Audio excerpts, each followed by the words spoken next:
Good morning. Glad to see all of you here, and I want to start off by giving you a self-introduction as to where I came from to take over this role as TTSAO president at the present time. So I was driving long haul throughout North America, US, 48 contiguous states, and Canada. And all that time that I was sitting in the seat alone, driving the truck, except for when I was a team driver and mentoring people. But the rest of the time I was trying to think, how can I do something to improve this industry?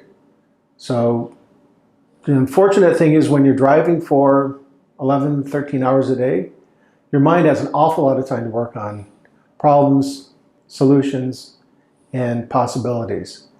So I used to think of different things that I could do where I could help out the industry and make a difference, but I couldn't do it while I was sitting in the truck. So over time, after about a dozen years of driving, I decided to get out of the truck and try my hand at seeing if there's something I could do in the industry over and above just driving. So I came to CHET at that time, Commercial Heavy Equipment Training, and I became a full-time trainer of Class G drivers moving to either AZ or DZ. And I felt that was a pretty worthwhile thing to do, and at that point I was put in charge of running the operations for CHET, and I did that for about 7.5 years. So I got to see both sides of the industry at that point and what needed to be done. And also, I thought there might be a chance to do something a little bit more. When the opportunity came up for TTSAO president, I allowed my name to be put into the hat, and somehow I was chosen to lead this organization. So TTSAO, Truck Training Schools Association of Ontario,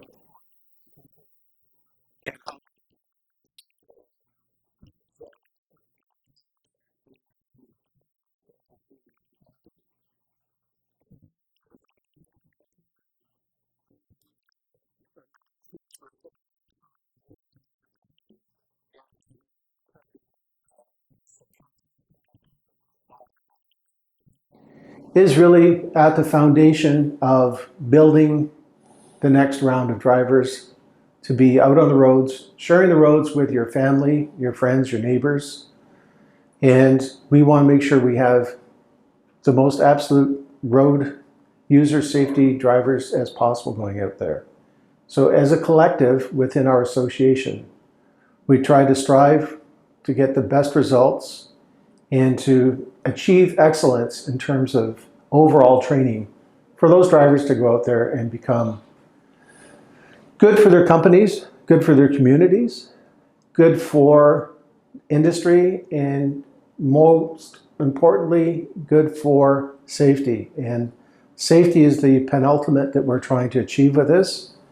And we want to make sure that we train all the basics over and above, including going right back down to pre-trip inspections, that they're going to start off their days on the right foot by having a vehicle that's in good shape, that doesn't have a major violation, and that the minors do get taken care of at the end of their trip.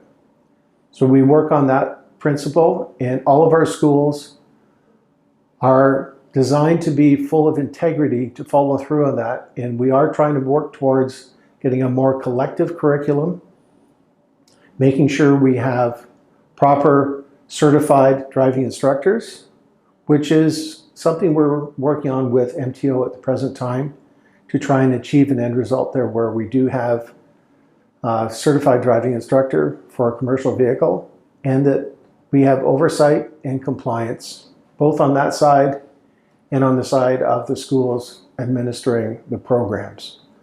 At TTSAO, we are fond of running a 200-hour program, which is still just a beginning process, but it's not the 103.5.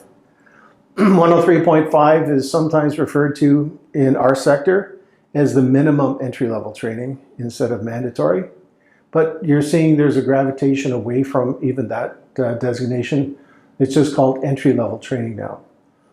Where we sit in the confluence of all of the industry stakeholders is we're right at the basic foundation, and we want to build a proper foundation because, you know, any structure cannot survive the test of time if the proper foundation is not put in place to begin with. And as the training schools, we have to put in that foundation so that the insurance industries, the carriers, the suppliers, both on the delivery side and on the shipping side, have confidence that everything is going to be run properly with due diligence and oversight, and is going to be maintained to the highest standards possible. This is something that's always going to have to be worked on. It can slide backwards very easily, and we need to make sure that we work very hard to keep pushing forward at all times in all ways. And I hope that everyone in attendance today, whether your background is in insurance, whether it's logistics, whether it's being a carrier or support staff, that we all maintain these same results and keep the epitome of what needs to happen in our industry to the highest possible standards.